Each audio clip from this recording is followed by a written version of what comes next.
Boa noite a todos, meus irmãos. É com grande alegria e prazer que nós estamos aqui mais uma vez reunidos para podermos adorar e louvar ao Senhor. Então, por isso, eu quero pedir que nesse momento os irmãos, cada um em sua casa, possa estar entregando as suas vidas, esse momento tão importante e especial ao nosso Deus. Então, um momento de reverência, peço que os irmãos possam estar em adoração verdadeira para com o nosso Deus. Meus irmãos, para dar início, nós vamos orar ao Senhor, pedir para que Ele possa estar nos abençoando nesse momento. Ore comigo. Santíssimo Deus e amado Pai, nós queremos Te agradecer por essa oportunidade que o Senhor está nos dando de podermos estar aqui reunidos, de podermos Te louvar, de podermos Te adorar, ó Pai querido. É uma grande bênção para cada um de nós. Nos abençoa com os louvores, nos abençoa com a mensagem, nos abençoa com a diligência. No nome de Teu Filho amado, Senhor Jesus Cristo. Amém. Nesse momento eu gostaria de convidar o grupo de louvor que vai entoar o hino 397. Tá? Então peço que os irmãos meditem na letra. Ela vai falar de que breve o Senhor Jesus Cristo virá, né? E quão grande honra será ver a volta do Senhor Jesus Cristo. Eu creio que essa é a esperança de todos nós, vermos a volta do Senhor Jesus. Então convido o grupo de louvor para que possa estar entoando esse hino. Agora nós vamos cantar o hino de número 328, Sossegai.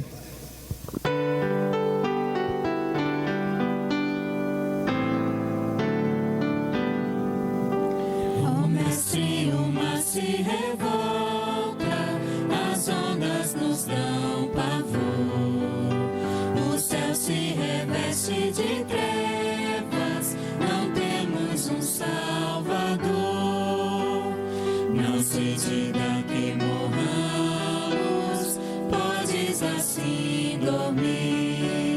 Se a cada momento nos vemos, se prestes a submergir, as ondas atendem ao meu mandar. Sossegai, seja o encapelado mar, a ira dos homens, o gênio do mal, tais águas não podem a naufragar. Eleva ao Senhor, Rei do céu e mar, pois todos ouvem o meu mandar. Sossegai, sossegai, convosco estou para vos salvar. Se sossegai, Mestre, na minha tristeza estou quase a sucumbir. A dor que perturba minha alma, eu peço-te, vem banir. De ondas do mal que me encobrem, quem me fará sair? Pereço sem ti, ó meu Mestre, vem logo, vem me acudir. As ondas atendem ao meu mandar. Sossegai, seja o encapelado mar, a ira dos homens, o gênio do mal, tais águas não podem a naufragar. Eleva ao Senhor, Rei do céu e mar, pois todos ouvem o meu mandar. Sossegai, sossegai, convosco estou para vos salvar. Se sossegai, Mestre, chegou a bonança, em paz eis o céu e o mar. O meu coração goza calma e não poderá findar.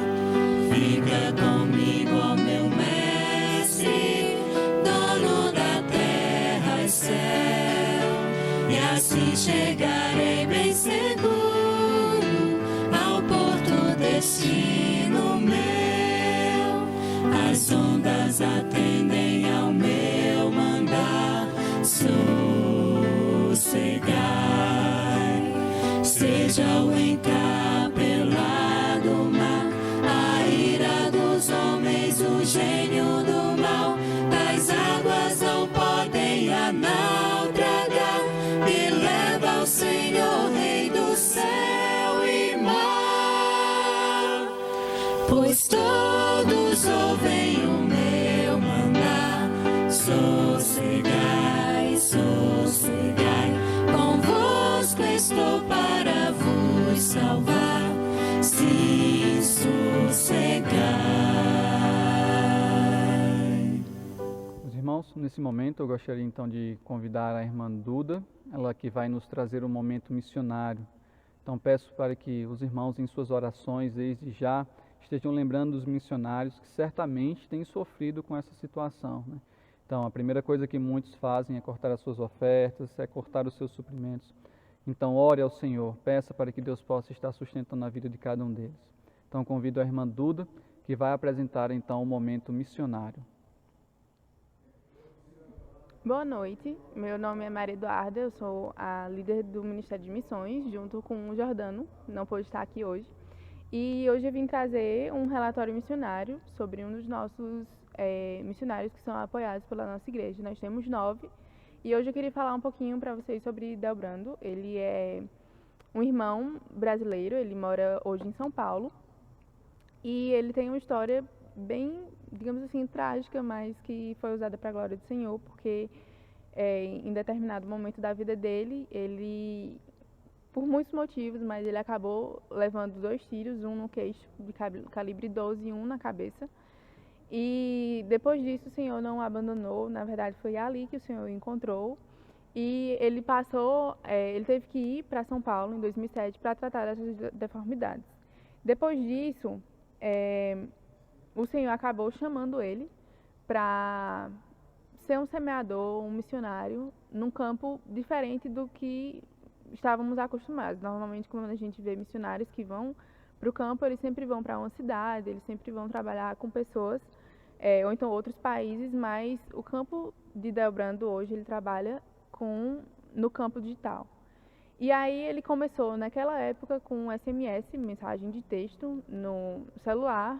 Depois ele foi para o e-mail, depois ele foi para o Orkut, que talvez muitos não conheçam.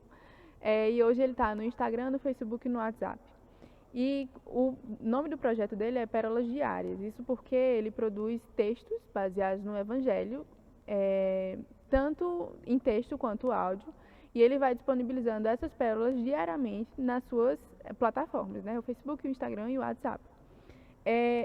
E aí que o Ministério de Missões buscou saber como é que ele estava agora na pandemia, o que é que tem acontecido, quais são os seus pedidos de oração. E ele disse o seguinte: com essa quarentena, embora nosso trabalho tenha se intensificado, pois as pessoas estão desesperadas e buscam por conselhos e orações, contudo, grande parte das ofertas que a mim eram destinadas simplesmente parou.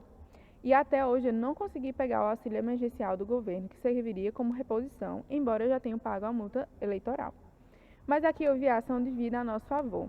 No primeiro mês, o pastor Almir, da Igreja Batista Regular do Novo Juazeiro, enviou uma oferta que equivaleria à primeira parcela do auxílio emergencial. No segundo mês, Deus usou um irmão lá de Portugal para me enviar 90 euros, que seria equivalente à segunda parcela do auxílio emergencial. Infelizmente, no terceiro mês, ele disse que o céu se fechou e ninguém se dispôs. Contudo, sou grata ao meu Deus por vocês e pelos que têm nos ajudado, apesar das dificuldades. E aqui ele vai falar um pouquinho sobre os pedidos de oração deles. Se vocês quiserem em casa pegar um papel e anotar, um papel e uma caneta para anotar, ele diz o seguinte: peço que orem por minha situação financeira e que Deus continue a me dar graça, para não desperdiçar essa oportunidade, e fosse para conciliar o trabalho aconselhando no privado, afinal ele envia as mensagens e as pessoas respondem e ele acaba aconselhando ali, e continuar criando as pérolas diárias e as fotos para o Instagram. Que o Senhor lhes abençoe abundantemente, graça e paz. Esse é o relato do nosso irmão, ele está pedindo por isso, ele pede que a gente ajude, tanto em oração quanto financeiramente. E eu peço a vocês que estejam lembrando do irmão Delbrando, se possível até mandando alguma mensagem para ele de força, de incentivo. e que o Senhor esteja com vocês nessa semana. Meus irmãos, o reino de Deus é um reino repleto de justiça, de bondade, de fidelidade. Nele não há corrupção como há na terra, como os políticos daqui são corruptos. É um reino de justiça e de fidelidade, onde nós eternamente poderemos adorar e louvar ao Senhor. E por isso eu convido o grupo de louvor que vai nos cantar um louvor. Vamos cantar a música Teu Reino. Peço que você cante de casa, louve a Deus, feche seus olhos e adore.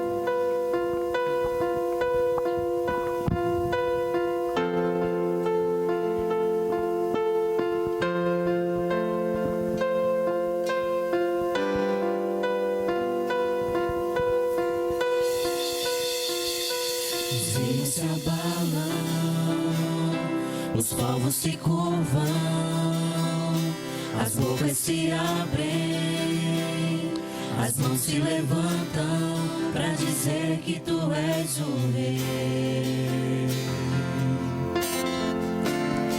para dizer que tu és o Senhor.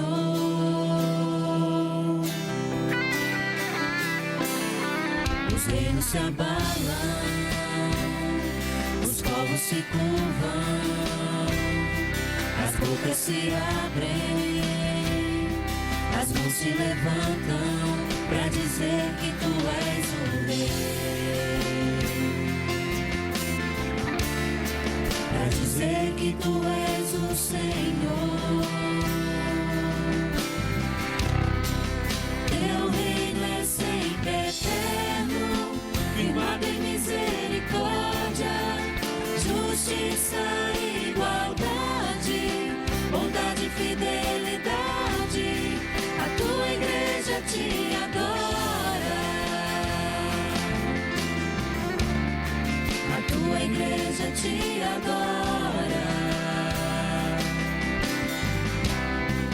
Teu reino é sempre eterno, firmado em misericórdia, justiça e igualdade, bondade e fidelidade. A tua igreja te adora, a tua igreja te adora.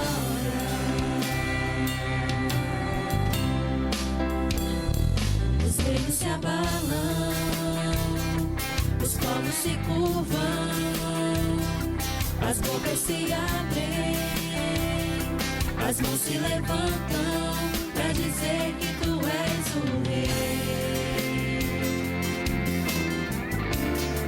para dizer que tu és o Senhor.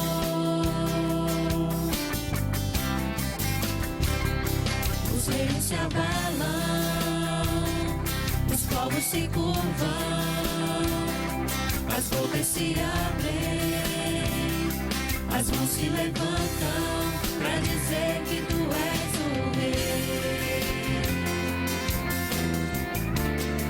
para dizer que tu és o Senhor.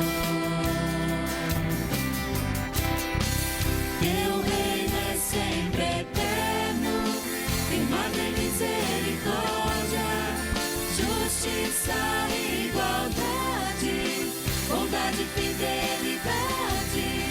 A tua igreja te adora,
te adora. A tua igreja te adora. Teu reino é sempre eterno, firmado em misericórdia, justiça e igualdade, bondade e fidelidade. A tua igreja te adora. A tua igreja te adora.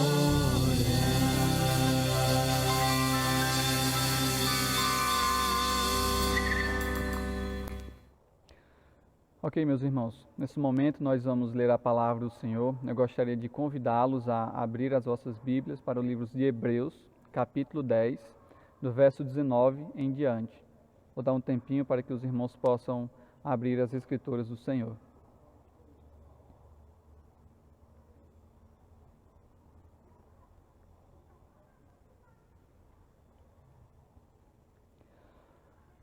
Hebreus, capítulo 10, verso 19 em diante, diz assim: o privilégio de acesso dos crentes à presença de Deus. Tendo, pois, irmãos, intrepidez para entrar no Santo dos Santos, pelo sangue de Jesus, pelo novo e vivo caminho que ele nos consagrou, pelo véu, isto é, pela sua carne, e tendo grande sacerdote sobre a casa de Deus, aproximemo-nos com sinceridade em coração, em plena certeza de fé, tendo o coração purificado de má consciência e lavado o corpo de água pura. Guardemos firme a confissão da esperança, sem vacilar, pois quem fez a promessa é fiel. Consideremo-nos também uns aos outros, para estimularmos ao amor e às boas obras. Então, com o privilégio nós temos de podermos entrar na presença do Senhor Jesus. Não é para qualquer um, apenas para aqueles que conhecem a verdade, aqueles que conhecem a palavra, que entendem o sacrifício na cruz do Senhor Jesus Cristo. E aqui, pela palavra do Senhor, ele está dizendo que o modo como nós devemos nos apresentar é de um modo sincero, e a ideia aqui é de um modo verdadeiro, não com mentiras, não com falsidade, mas de um modo verdadeiro, me voltar para Deus, me entregar para o Senhor. Somente assim, dessa forma, nós poderemos ter acesso ao Pai, por meio do Senhor Jesus Cristo. Então, que a sua poderosa palavra possa nos abençoar. Nesse momento, nós vamos então entoar 2 louvores. Eu peço aos irmãos que possam cantar também. Se você puder ficar de pé, fique de pé, para que você possa louvar ao Senhor. Então, convido o grupo de louvor que entoará 2 cânticos. Vamos cantar agora o cântico Dia da Vitória. Se você está sentado, levante-se, saia da sua cadeira, erga suas mãos, adore a Deus, bata palmas, feche os olhos, agradeça a Ele, porque Ele é o Deus da vitória. Ele é o Deus que já venceu as nossas batalhas e Ele está à nossa frente nessa guerra. Cante conosco, Dia da Vitória.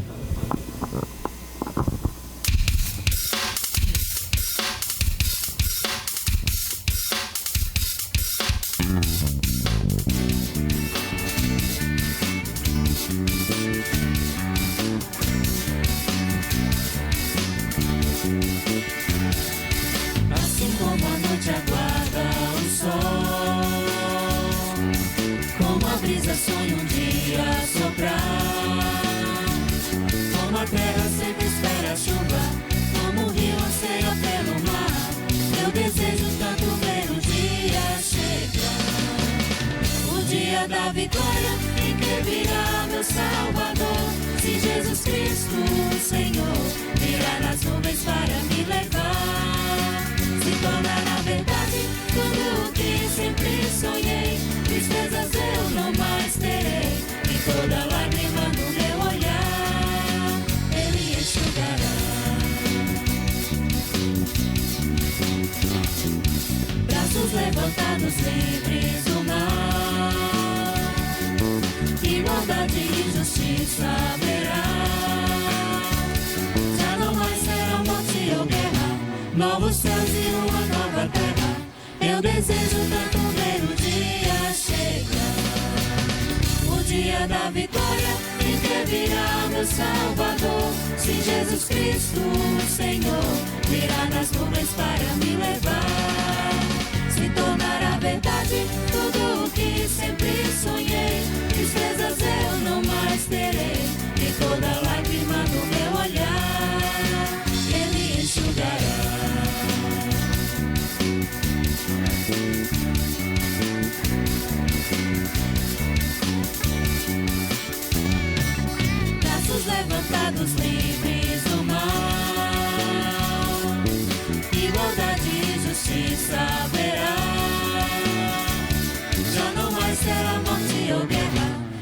céus e uma nova terra.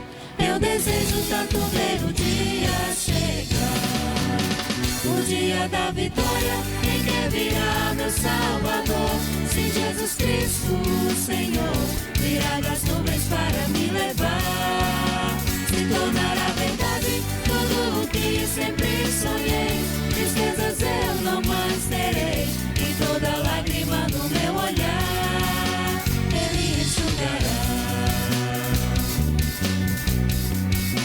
O dia da vitória em que virá meu Salvador. Se Jesus Cristo, o Senhor, virá nas nuvens para me levar, se tornará verdade tudo o que sempre sonhei. Tristezas eu não mais terei, e toda lágrima do meu olhar Ele enxugará. Então nós vamos cantar o cântico Ele Vem Pra Te Salvar.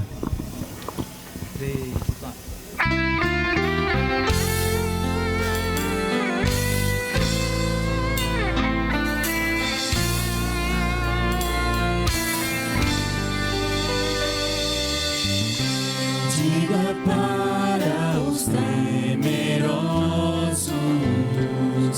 não há nada a temer. Poderoso é o teu Senhor, quando clama seu nome. Ele então virá. Ele vem pra te salvar. Ele vem para te salvar. Diga ao cansado, o teu Senhor virá. Ele vem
Nesse momento agora, eu convido os irmãos a se ficarem de pé e juntos nós podermos orar ao Senhor e clamarmos pela sua palavra, para que Ele venha nos abençoar pelo meio do pastor Velco, para que Ele possa estar usando o pastor em nos direcionar por meio de ensinos bíblicos. Então ore também comigo. Santíssimo Deus e Pai, nós queremos mais uma vez te agradecer, porque nós podemos te louvar, nós podemos conhecer um pouco mais os missionários, podemos entender as suas situações financeiras, o que eles necessitam.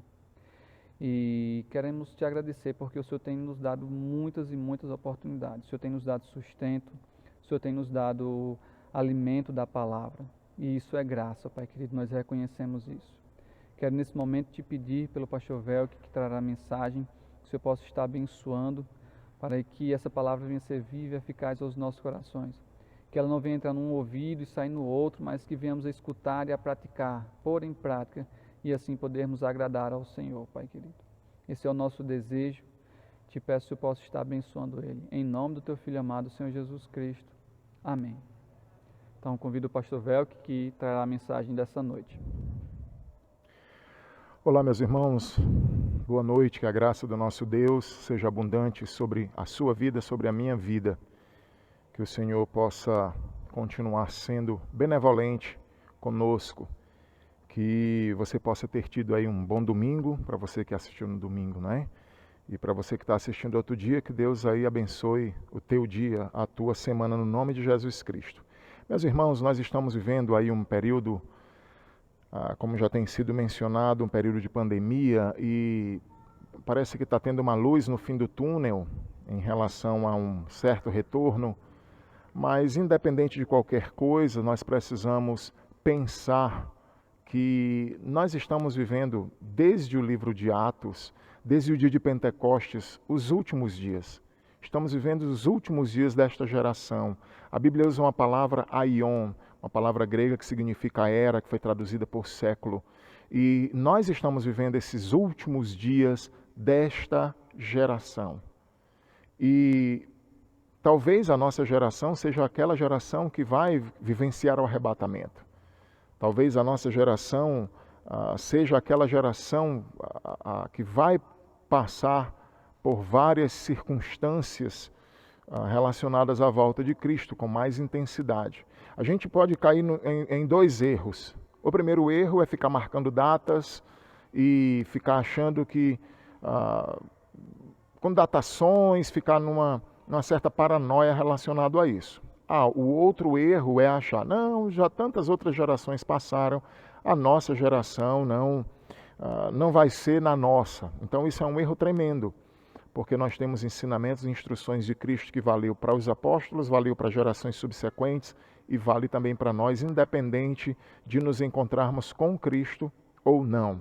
Eu quero convidar vocês a abrirem as suas Bíblias para o livro de Lucas, o Evangelho de Lucas, para a gente então poder ouvir essa mensagem de hoje baseada nesse Evangelho. Por favor, abre aí em Lucas capítulo 21. Quero pedir que você abra. Em Lucas 21. Nós vamos ver hoje instruções escatológicas. Instruções escatológicas. O termo escatologia significa o estudo das últimas coisas, o estudo dos eventos finais, o estudo dos eventos futuros, aquilo que a Bíblia trata sobre os eventos finais relacionados a esta geração, relacionado ao milênio, relacionado à eternidade. Então, Jesus Cristo ele nos dá várias instruções escatológicas relacionadas principalmente à sua segunda vinda. E nós vamos então ver essas instruções escatológicas e dentro desse tema trabalhar o que é que Jesus nos adverte e nos instrui concernente à sua volta. Quais são as expectativas, o que é que Jesus espera dos seus discípulos, o que é que ele diz, o que é que ele ensina para eles relacionado à sua volta. Então esse texto é muito relevante para nós, ele se encaixa muito bem conosco e com todas as gerações depois que esse discurso foi proferido. Então, nós vamos fazer uma oração ao nosso Deus e vamos então começar aqui o nosso estudo. Oremos. Deus soberano, Pai todo-poderoso, neste momento nós estamos aqui na Tua presença, neste culto, adorando, engrandecendo o Teu nome, orando ao Senhor, exaltando através de louvores. E neste momento em especial, Pai, eu quero entregar a minha vida, a vida desses irmãos, de todas as pessoas que estão assistindo essa mensagem, essa pregação, que o Senhor tenha misericórdia de nós, que o Senhor possa nos abençoar através da Tua palavra, que o Senhor possa alimentar o nosso coração com a perspectiva correta, com as ações corretas. Eu entrego a Ti cada pessoa que está ouvindo essa mensagem, a minha vida, que o Teu Espírito Santo possa falar através da Tua poderosa palavra aos nossos corações. No nome de Jesus, amém. Lucas, para você entender um pouquinho aqui o contexto desse livro, Lucas escreveu esse evangelho aproximadamente no ano 60, tem sido bem comumente aceito.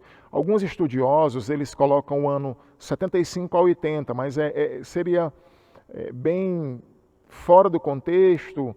Lucas teria mencionado alguma coisa relacionada à destruição do templo, e é comum aceitar que esse evangelho foi escrito quando o templo ainda estava de pé. Então, geralmente é aceito o ano 60. Lucas foi o único escritor do Novo Testamento que era um gentio, ok? Ele não era judeu, como Paulo era judeu, como Mateus era judeu, como Marcos era judeu, como Tiago era judeu, como João era judeu. Então, Lucas é o único escritor do Novo Testamento que tinha a sua descendência gentílica. Ele faz um apanhado acurado e ele escreve o Evangelho de Lucas e o livro de Atos. Ele escreve para um amigo chamado Teófilo, um amigo grego, e a sua intenção era apresentar os fatos de forma mais cronológica e também trazer para Teófilo e também para os seus ouvintes gregos, ensinando que Jesus era o Filho do Homem. Ele queria mostrar essa humanidade de Jesus Cristo. Mateus, ele escreve mostrando que Jesus era o Filho de Deus. João escreve, por sua vez, mostrando que Jesus também era o Filho de Deus. Mateus escreve aos judeus, mostrando que Jesus era o Messias prometido. E João escreve mostrando que Jesus era o Filho de Deus e aquele que crer nele tem vida eterna. Lucas, então, vai mostrar aqui Jesus Cristo como o Filho do Homem, a sua humanidade, a sua natureza humana. Então, a gente vai aí para o capítulo 21. Eu quero convidar você a abrir a sua Bíblia no capítulo 21 dessa passagem aí de Lucas. Nós não vamos fazer a leitura agora, eu vou fazer de uma forma um pouco diferente. Nós vamos lendo e trabalhando o texto, tá certo?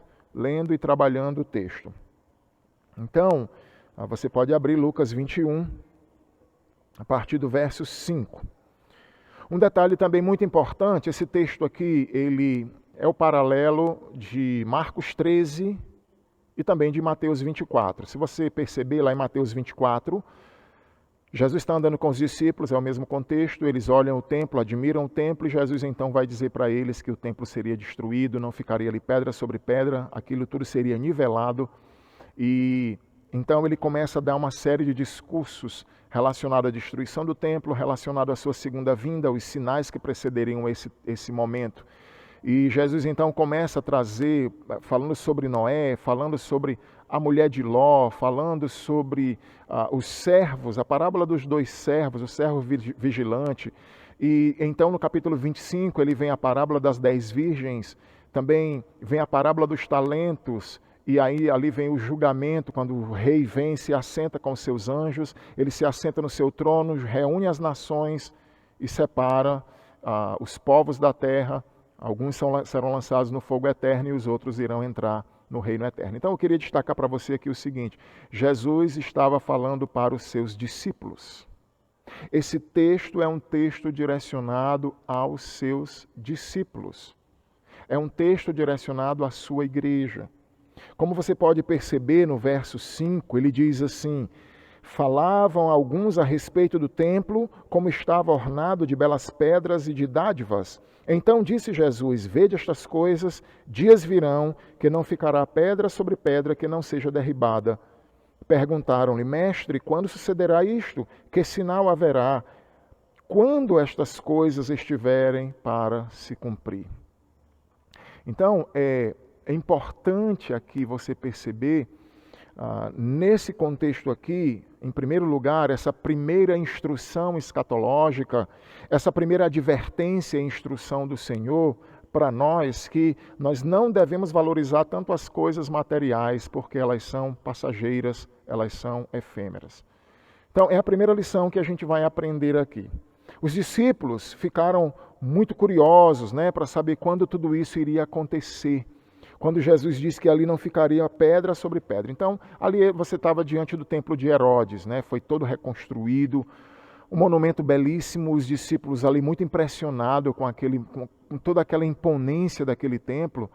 E Jesus vai mostrar para eles então, quando eles estavam admirados com a magnificência daquele templo, então Jesus avisou para eles não se preocuparem tanto com as coisas materiais, porque logo elas desapareceriam. Então, de fato, isso aconteceu. Os discípulos ali olhando para aquilo tudo, e a ideia ali era, esse é o templo de Deus, isso aqui nunca vai ser destruído, isso aqui vai ser para sempre, ou algo desse tipo. Talvez o Messias vai vir, vai reinar daqui, e esse templo vai viver eternamente. Então Jesus ele quebra essa ideia, aquele templo seria destruído completamente. Completamente. E de fato, quando os romanos invadiram, general Tito, eles invadiram ali Jerusalém, tudo foi destruído, pedra sobre pedra. Os soldados romanos, então o ouro que derretia do templo entrava nas frestas das pedras, desculpem, e aqueles soldados então não deixaram ali uma pedra em cima da outra, nada ficou uma coisa sobre a outra. Eu queria trazer uma aplicação relacionada a isso, não valorizarmos tanto as coisas materiais. As coisas materiais, meus irmãos, elas têm uma importância nas nossas vidas. Nós precisamos de um carro para nos locomover, uma moto, uma bicicleta, nós precisamos de um celular para falarmos com as pessoas, mas, de fato, boa parte dessas coisas, elas não devem ser tão priorizadas nas nossas vidas. Boa parte dessas coisas, muita gente vive em função disso. Muitas pessoas vivem, a vida delas, o Deus delas é em função dessas coisas efêmeras, passageiras. Então a gente tem que ter cuidado, porque muitas vezes nós nos deixamos iludir com as coisas daqui, com a nossa casa aqui, com os nossos bens aqui. E Jesus então já vai dizer para os discípulos, olha, isso aqui vai ser destruído, tudo isso aqui vai ser destruído. Não adianta se apegar a essas coisas passageiras. Uma segunda instrução de Jesus aqui, a gente poderia chamar de confiança. Confiança. Se as promessas relacionadas à destruição do templo já se cumpriram cabalmente, isso é uma grande implicação e uma grande prova de que as demais promessas também se cumprirão. O que é que eu quero dizer com isso? A segunda atitude que a gente pode adquirir ou aprender aqui nesse texto, além de não priorizar as coisas terrenas, materiais, é que a gente pode ter a confiança de que a promessa de Deus vai se cumprir. Olha o que diz o verso 12. A gente vai fazer aqui algumas alternâncias de leitura dos versículos, porque Jesus ele alterna, ele fala sobre destruição do templo, ele fala sobre segunda vinda, depois ele volta falando sobre destruição do templo, depois ele fala sobre segunda vinda. Então vê aí o verso 12. Antes, porém, de todas estas coisas, quando ele fala dos sinais da vinda, ele diz, antes, porém, ou seja, antes de acontecer a segunda vinda, antes de acontecer os sinais apocalípticos, lançarão mão de vocês e vos perseguirão, entregando-vos às sinagogas e aos cárceres, levando-vos à presença de reis e governadores por causa do meu nome. E isto vos acontecerá para que deis testemunho. Assentai, pois, no vosso coração em não vos preocupardes com o que haveis de responder, porque eu vos darei boca e sabedoria, a que não poderão resistir, nem contradizer todos quantos se vos opuserem. Sereis entregues até por vossos pais, irmãos, parentes, amigos, e matarão alguns dentre vós. De todos sereis odiados por causa do meu nome, contudo não se perderá um só fio de cabelo da vossa cabeça. É na vossa perseverança que ganhareis a vossa alma. Quando, porém, virdes Jerusalém sitiada de exércitos, sabeis que está próxima a sua devastação. Então os que estiverem na Judéia fujam para os montes, os que se encontram dentro da cidade retirem-se, e os que estiverem nos campos não entrem nela, porque estes dias são dias de vingança, para se cumprir tudo que está escrito. Ai das que estiverem grávidas e daqui amamentarem naqueles dias, porque haverá grande aflição na terra. Na terra e ira contra este povo, cairão ao fio da espada, serão levados cativos por todas as nações, até que os tempos dos gentios se completem. Jerusalém será pisada por eles. Então, o que eu queria destacar aqui nesse trecho é que tudo isso aqui se cumpriu. Primeiro, a gente percebe aqui Jesus dizendo para os discípulos, olha, vocês vão ser presos, vocês vão ser entregues às autoridades, vocês vão dar testemunho. E de fato foram. Pedro, os discípulos foram levados diante do Sinédrio, Paulo foi levado diante de Agripa, diante do rei, de Festo, do governador, do rei Agripa, foi levado diante de Nero. Toda a guarda pretoriana ouviu a pregação através do apóstolo Paulo. E é interessante que Jesus ele adverte aqui os discípulos dizendo, não se preocupem.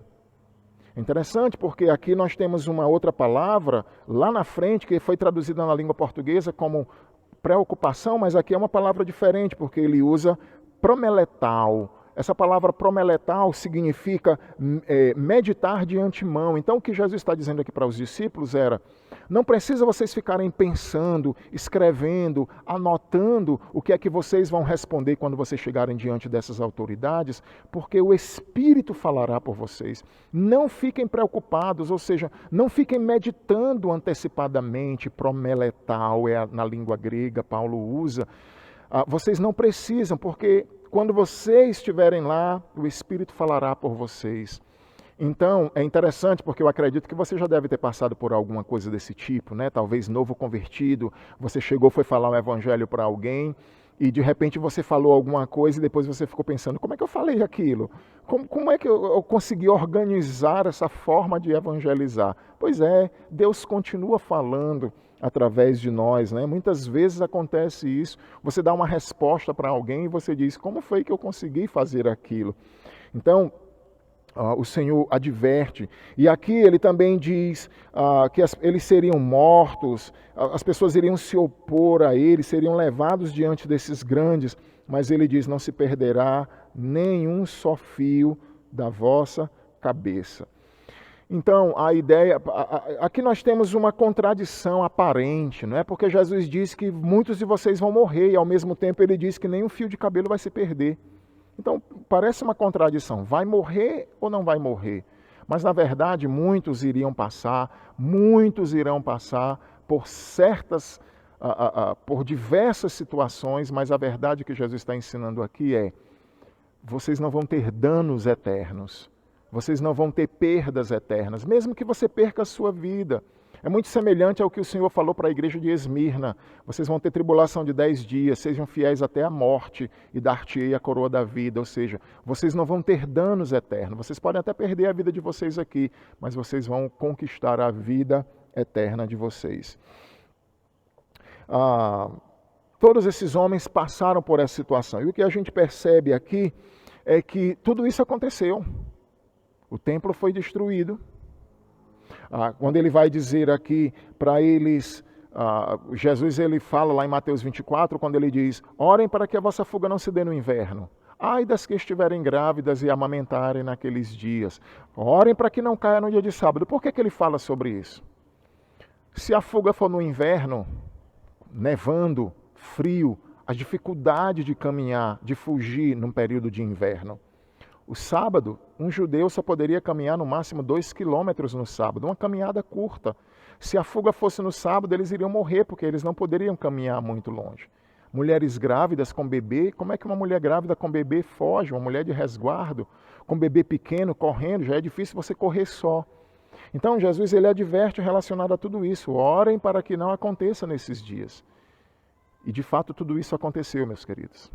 O general Tito invade, houve um cerco terrível, né? Na pregação passada eu tratei sobre o cerco de Jerusalém com Nabucodonosor. O cerco com o general Tito também foi algo lastimável, terrível.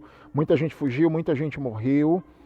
E tudo isso aconteceu. Então o que a gente aprende aqui? Se as promessas relacionadas à parte desse texto, aquilo que já aconteceu, de destruição do templo, dos discípulos serem apresentados diante de governadores, que eles seriam capacitados a trazer mensagens que não seriam deles mesmos, se tudo isso aconteceu, a gente pode ter a confiança de que as demais promessas relacionadas à segunda vinda, elas vão acontecer. E elas podem acontecer na nossa geração. Terceiro lugar, Jesus ele adverte, dentro dessas instruções escatológicas, a nós não ficarmos atemorizados. Então ele diz no verso 8, agora voltando um pouquinho, aqui ele falou do 12 até o 24, ele tratou acerca da destruição do templo, aquilo que já passou, mas nesse trecho agora, ele vai tratar acerca dos sinais da vinda. Olha o que ele diz, verso 8. Respondeu ele, vede que não sejais enganadas, porque muitos virão em meu nome dizendo, sou eu. E também chegou a hora, não os sigais. Quando ouvirdes falar de guerras e revoluções, não vos assusteis, pois é necessário que primeiro aconteçam essas coisas, mas o fim não será logo. Então lhes disse, levantar-se-á nação contra nação, reino contra reino, haverá grandes terremotos, epidemias, fomes em vários lugares, coisas espantosas e também grandes sinais no céu. Então, eu fico pensando assim, meus queridos. A gente experimentou um pouquinho disso aí, como outras gerações já experimentaram. Gripe espanhola, peste negra, varíola, tantas outras doenças que já arrebataram aí multidões de pessoas, que tirou a vida, ceifou a vida, que trouxe fome, que trouxe situações catastróficas aí para outras gerações. Então, nós experimentamos agora um pouquinho de algo relacionado a isso. Muita gente assustada, muita gente com problemas psicológicos, desestrutura, não é? Ainda como eu falei na pregação passada, nós não estamos vivendo o pior momento, mas você percebe que algo bem assim, eu poderia chamar de não tão grave, e trouxe toda essa situação. Você imagina quando ele trata aqui, no verso 25, Jesus diz assim, haverá sinais no sol, na lua e nas estrelas, sobre a terra angústia entre as nações em perplexidade, por causa do bramido do mar e das ondas, haverá homens que desmaiarão de terror pela expectativa das coisas que sobrevirão ao mundo, pois os poderes dos céus serão abalados. Então se verá o Filho do Homem vindo numa nuvem com poder e grande glória. Ora, ao acontecerem estas coisas, exultai e erguei a vossa cabeça, porque a vossa redenção se aproxima. Então, você percebe aqui, quem está estudando aí Apocalipse comigo, estudando aí os selos, as trombetas, né? Aquele período todo ali, quando a gente percebe, vem um problema, e vem outro problema, e vem outro problema, vem problemas de guerra, vem problemas de fome, vem problema de morte, aí depois vem as águas dos mares morrendo, ficando sem a vida marinha morrendo, as águas doces da terra ficando infectada, matando pessoas, o sol e a lua não dando seu brilho, sabe? Então as pessoas, foi só uma pandemia que foi se jogando para frente e adiando, vamos voltar, mas na semana que vem, mais uma semana, você imagina você ter um problema, que depois vem outro problema e vem outro problema, e ele diz aqui que homens desmaiarão com a expectativa das coisas que vão acontecer. É interessante a palavra que Jesus usa no verso 9, quando ouvires falar de guerras e revoluções, não vos assusteis. Jesus usa uma palavra pitoel, ela significa aterrorizar, ela significa terrificar, ficar amedrontado. Então Jesus está dizendo assim, não fiquem com medo não. Quando vocês ouvirem falar de guerras, quando vocês ouvirem falar de epidemias, não fiquem com medo. Então essa é uma palavra-chave. Dentro das mais de 300 vezes que aparece o termo não temas, não tenha medo, não se atemorize, essa é uma delas. Quando Jesus diz, quando vocês virem essas coisas acontecendo, não fiquem com medo, atemorizado. Então essa é uma terceira atitude. A primeira, nós devemos então não dar uma valorização muito grande para as coisas terrenas. A gente precisa perceber a necessidade das coisas terrenas, mas colocar elas no lugar delas. Elas são efêmeras, elas vão passar. Em segundo lugar, a confiança de que as primeiras promessas se cumpriram, as primeiras profecias se cumpriram. Então isso é um grande sinal e evidência de que as demais profecias também irão se cumprir. Terceiro lugar, a atitude escatológica da nossa parte é não ficar atemorizado com as coisas que irão acontecer. Uma quarta atitude é ficar racionalmente apercebido. É uma atitude muito importante que Jesus coloca aqui no verso 29. Ficar racionalmente apercebido, certo? Eu queria, antes até de tratar aqui, na parábola que Jesus usa lá em Mateus 24, se eu não me engano, do 46 em diante, a parábola dos dois servos. Um servo fiel e prudente que esperou seu senhor chegar, estava preparado. O outro servo disse, não, meu senhor tardará a vir. Começou a beber, a comer com ébrios, a espancar as pessoas que foram deixadas sobre os cuidados dele, e o Senhor veio então na hora que ele não imaginava. Então, a ideia aqui é que uma dessas atitudes é que nós devemos ficar racionalmente apercebidos. Por que eu uso essa expressão racionalmente apercebidos? Porque você pode viver de uma forma irracional ou de uma forma psicótica relacionada à vinda de Cristo.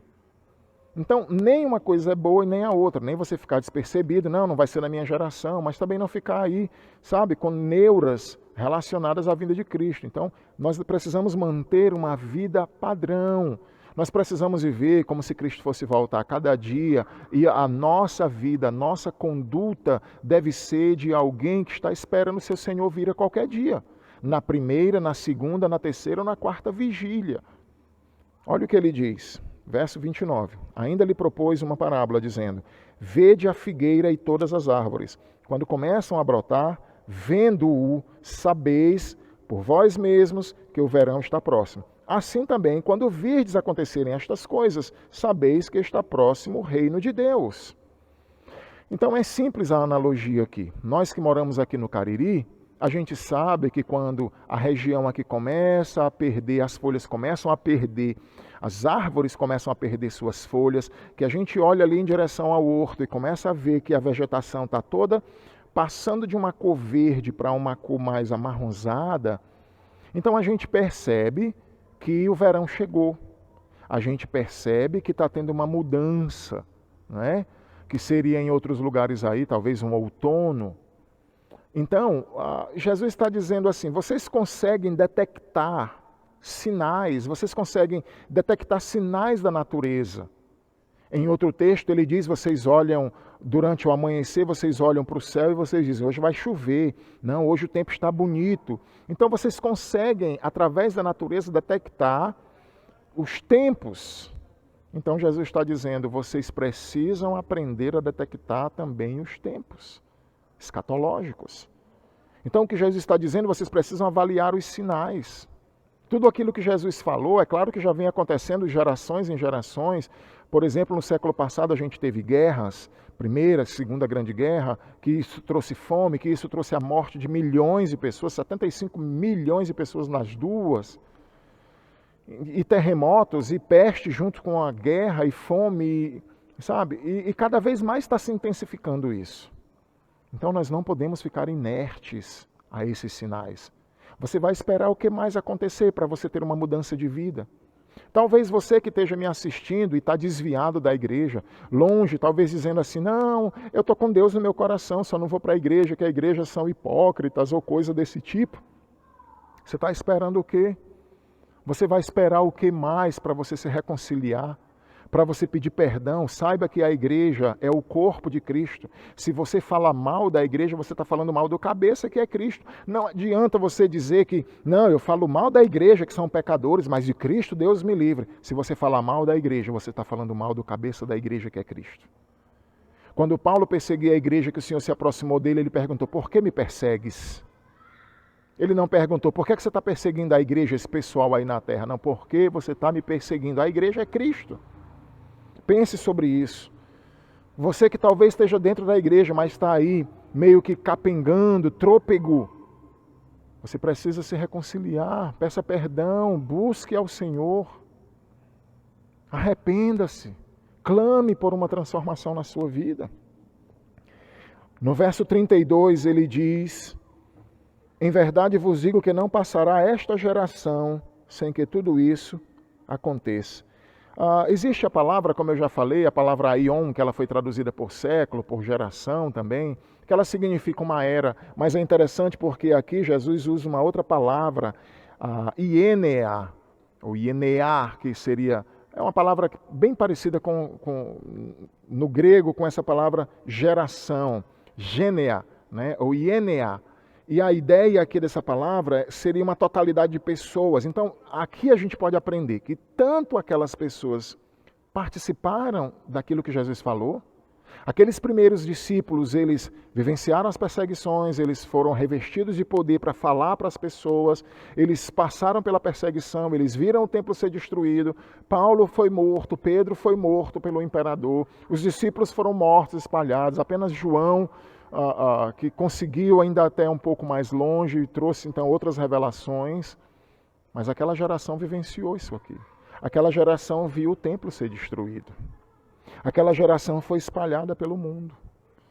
Então aquela geração participou, mas também a ideia de uma geração, essa geração decaída, essa geração de Adão, que não vai passar essa geração sem que tudo isso aconteça. Passa tudo, céu e terra, mas a palavra de Cristo não cai por terra sem acontecer.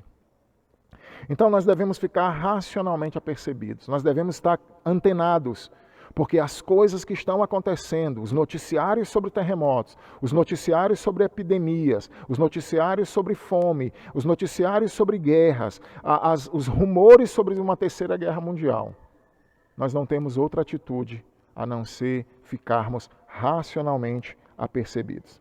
Uma quinta atitude que nós encontramos aqui é não se deixar iludir com as coisas lícitas e ilícitas desse mundo. Além dessas outras características que já foram mencionadas, nós não podemos nos deixar iludir, preste bem atenção, com as coisas lícitas e ilícitas desse mundo. Olha o que diz aqui o texto, verso 34. Acautelai-vos por vós mesmos, para que nunca vos suceda que o vosso coração fique sobrecarregado com as consequências das orgias, da orgia, da embriaguez e das preocupações deste mundo, e para que aquele dia não venha sobre vós repentinamente como um laço, pois há de sobrevir a todos os que vivem sobre toda a face da terra. Então esses sinais que Jesus está colocando, ele está dizendo, olha, quando for acontecer vai pegar todo mundo. Então a ideia aqui, o que Jesus está dizendo, tanto para aqueles discípulos, como para nós, como para as pessoas que estiverem durante os santos, durante a tribulação, aí, judeus, ou seja lá quem tiver que converter lá durante aquele período, ou se for na nossa época, não importa. A ideia aqui é o seguinte, seja em que época for, nós devemos ter o cuidado com as coisas, para não nos deixarmos iludir com coisas lícitas ou ilícitas. Por que eu digo lícitas ou ilícitas? Porque primeiro ele menciona aqui consequência da orgia. O que eram as orgias? As orgias eram aqueles cultos dos pagãos, onde havia bebedices, havia as festas, as farras. Né? Isso é muito sedutor. Poderiam ser as festas mundanas, muitas vezes festas religiosas, quando Pedro diz detestáveis idolatrias e orgias. Então eram festas que misturavam o santo com o profano. Né? Nós temos muitas aqui na nossa região. Mas ele está dizendo assim, cuidado com as consequências dessas orgias, dessas práticas e também das bebedeiras, das bebedices. É interessante porque ele já havia falado em Mateus, quando ele diz que aquele servo infiel, ele pensa, meu Senhor vai estar tardando em vir. E aí ele começa a comer e a beber com pessoas ébrias, com beberrões. Ele começa a se envolver com pecadores.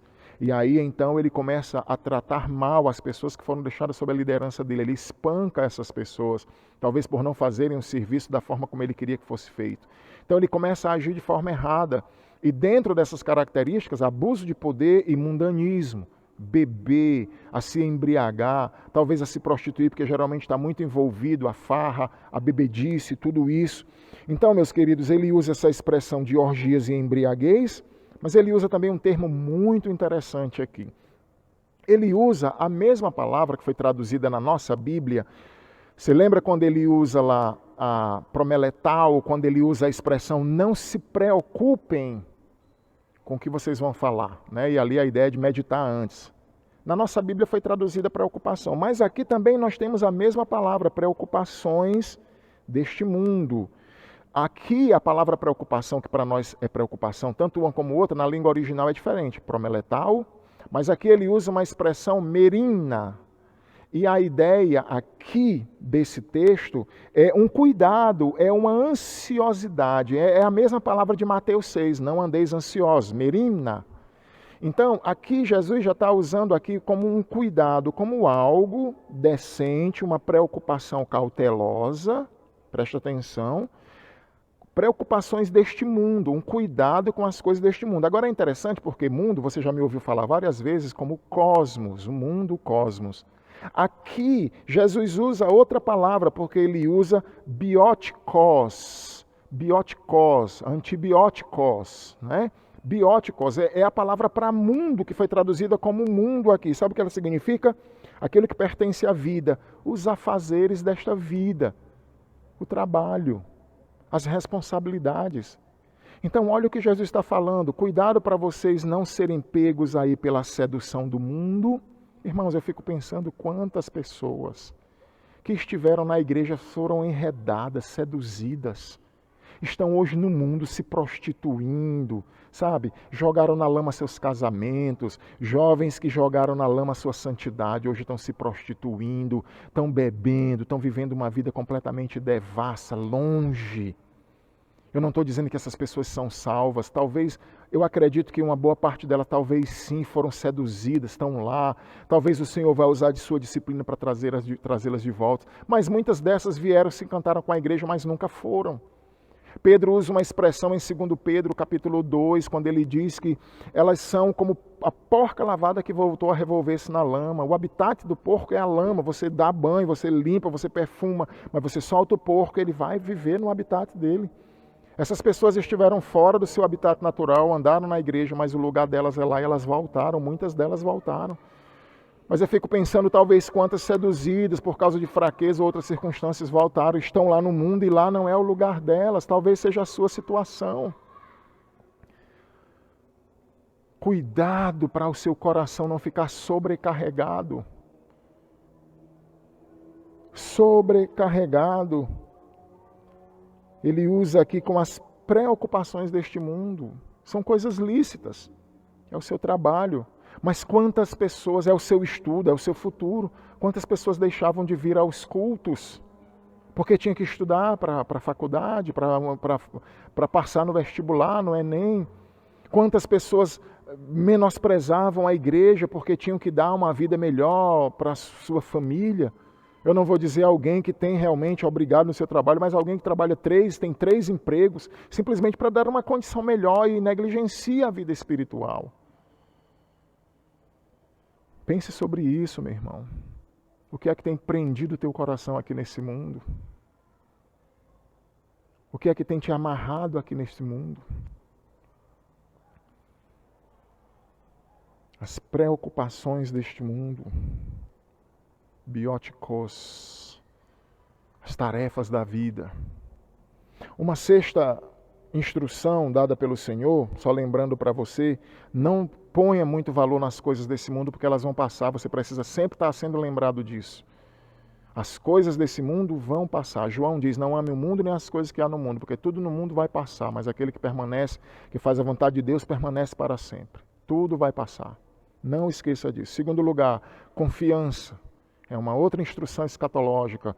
Confie, porque se a primeira parte das promessas já se cumpriram, a segunda vai se cumprir. Terceiro, não fique atemorizado com as coisas que vão acontecer. Quarto, ficar racionalmente apercebido. Nós precisamos estar de antena ligada com as coisas que estão acontecendo no mundo. Não seja inerte. Não se iluda dizendo, não vai ser na nossa geração, não caia nesse erro absurdo. Também não fique marcando datas e vivendo como se desesperado em relação com psicoses relacionadas a isso. Quinto lugar, Não se deixe iludir com as coisas lícitas e ilícitas deste mundo. Cuidado para o mundo não estar seduzindo você. Pode ser os prazeres mundanos, mas também pode ser até as coisas lícitas. Elas podem estar enchendo o seu coração. E ele usa uma expressão aqui que eu nem mencionei, quando ele diz, para que aquele dia venha sobre vós repentinamente como um laço. Você sabe que um laço era colocado ali no meio da mata. O animal passava, ou o pássaro, ou uma gazela, e quando ela passava, que ela pisava, ou quando ela ia comer a comida, aquele laço então puxava e pegava de surpresa o animal. Nós, crentes, quando a Bíblia fala que Jesus virá como ladrão na noite, essa expressão é para os ímpios, não é para nós. Quando Paulo vai dizer lá, nós não somos da noite, não somos das trevas, nós somos do dia. Os que se embriagam, embriagam-se de noite. Então Paulo está mostrando claramente ali que para nós não será essa coisa surpresa que nós não vamos perceber e não vamos ter a resposta correta a essa ação. Então isso é para os ímpios. Uma sexta atitude que ele coloca aqui é vigilância e oração. Olha o que diz o verso 36. Vigiai, pois, a todo tempo, orando, para que possais escapar de todas estas coisas que têm de suceder e estar de pé na presença do Filho do Homem.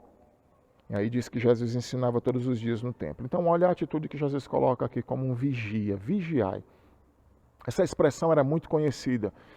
Inclusive tem um salmo no Antigo Testamento que diz que o Senhor anseia, que o salmista anseia pelo Senhor como o vigia, aquele vigia noturno, aceita ou anseia ver o alvorecer do dia. Como o vigia anseia a estrela da alva ali nascer pela manhã, para que ele possa então ir para casa e dormir e estar com a sua família. Então ele coloca essa ideia de vigilância, é alguém que está atento, esperando, é alguém que está na expectativa. Exatamente aquilo que a gente tratou no verso 29. Ficar racionalmente apercebido.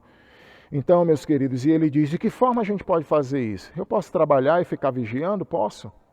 A ideia não é que você não possa mais fazer nada. Você pode ir para o aniversário? Pode. Você pode brincar e estar vigiando. Você pode ir para o aniversário e estar vigiando. Você pode ir para o casamento e estar vigiando. Você pode ir para um jogo de bola e estar vigiando? Sim. Porque a vigilância, de fato, é a conduta da sua vida, é a forma como você vive na presença do Senhor, sabendo que o seu mestre pode vir a qualquer momento, que você vai estar preparado para aquele encontro com Ele. Essa é a ideia. Mas também ele acrescenta aqui um detalhe muito importante, a questão da oração. Orando para que possais escapar de todas essas coisas. Eu não quero entrar no mérito aqui dessa questão, mas muitas vezes, quando se trata sobre escatologia e trata sobre pré-tribulacionismo e pós-tribulacionismo, o pré-tribulacionista acredita que a igreja é arrebatada antes. O pós-tribulacionista acredita que a igreja é arrebatada depois. O mesotribulacionista acredita que é arrebatada no meio. Independente de qualquer coisa, ninguém vai entrar, os batistas regulares geralmente, o pensamento é pré-tribulacionista, os presbiterianos têm um pensamento pós-tribulacionista. Mas uma coisa eu digo para você, as pessoas, quem acredita no pré-tribulacionismo, muitas vezes essa ideia, não vou passar pela tribulação. Isso pode acarretar numa falta, claro, eu estou dizendo isso aqui para algumas pessoas, pode acarretar numa falta de segurança, de vigilância. Não, eu não vou passar pela tribulação, então eu vou viver aqui, beleza. Você está entendendo? Um pós-tribulacionista, ele já pensa assim, ou o meso, né?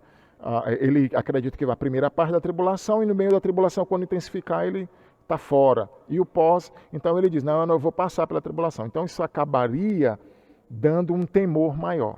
Então tem que ter cuidado. Nós temos que ter cuidado para não cair, incorrer nesse erro. Não vou passar pela tribulação, então eu vou viver de qualquer... O mundo vai passar pela tribulação. Então, é mais ou menos como a ideia da predestinação. Não, eu sou predestinado, as pessoas são predestinadas, então eu não preciso pregar porque Deus já escolheu as pessoas. É um erro. É um erro grotesco. É igual boas obras. As boas obras não salvam. Então eu não preciso fazer boas obras. Então são erros grotescos, sabe? Relacionados à doutrina. Nós temos que ser vigilantes. Nós temos que evangelizar. Nós temos que fazer boas obras. Pensa sobre isso. Orando em todo tempo.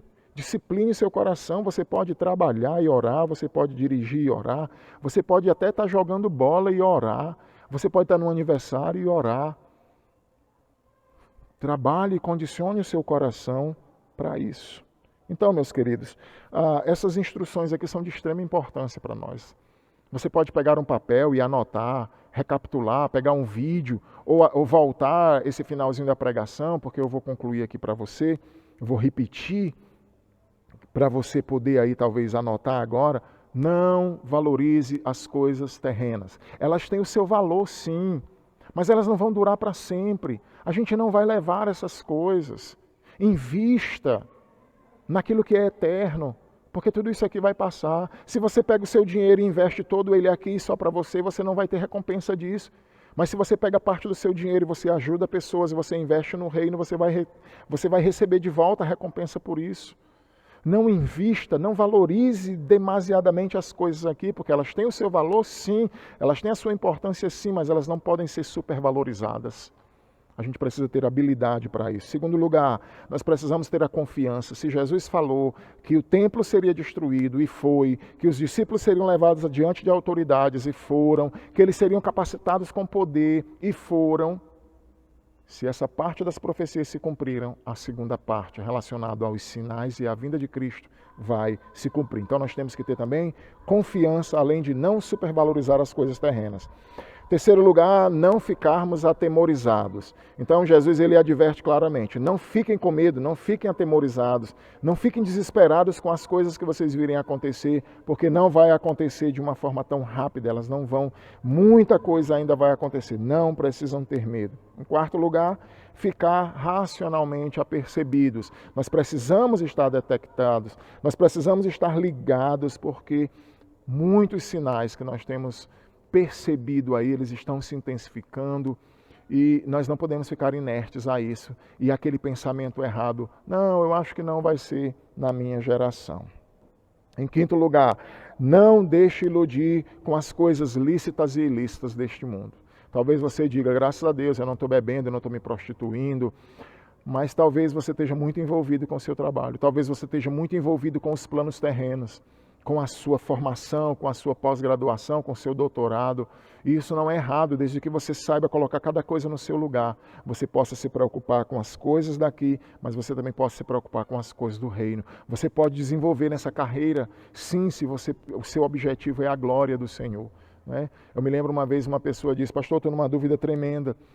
Eu não sei se eu me dedique aos meus estudos, eu tenho a vontade de ser médico, mas ao mesmo tempo tenho os trabalhos da igreja. Eu disse para ele, se o seu objetivo de ser médico é fazer o serviço e glorificar a Deus, você pode deixar provisoriamente alguns trabalhos na igreja, você se dedicar, porque isso vai ser um ministério para você.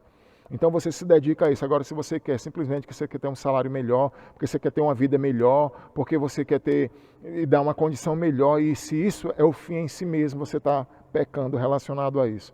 Abra o seu coração, não se deixe iludir, até mesmo com as preocupações desta vida. Lembra? Biotikos, as tarefas da vida, tarefas comuns da vida. E por último, vigilância e oração. Meu irmão, se você não tem orado até agora, se você não ora até agora, eu não sei o que tem acontecido com você, porque com tudo isso, com toda essa pandemia, com a situação de João, com todas essas coisas que aconteceram e você ainda dizer, não, eu não oro, tem alguma coisa errada com você, muito errada.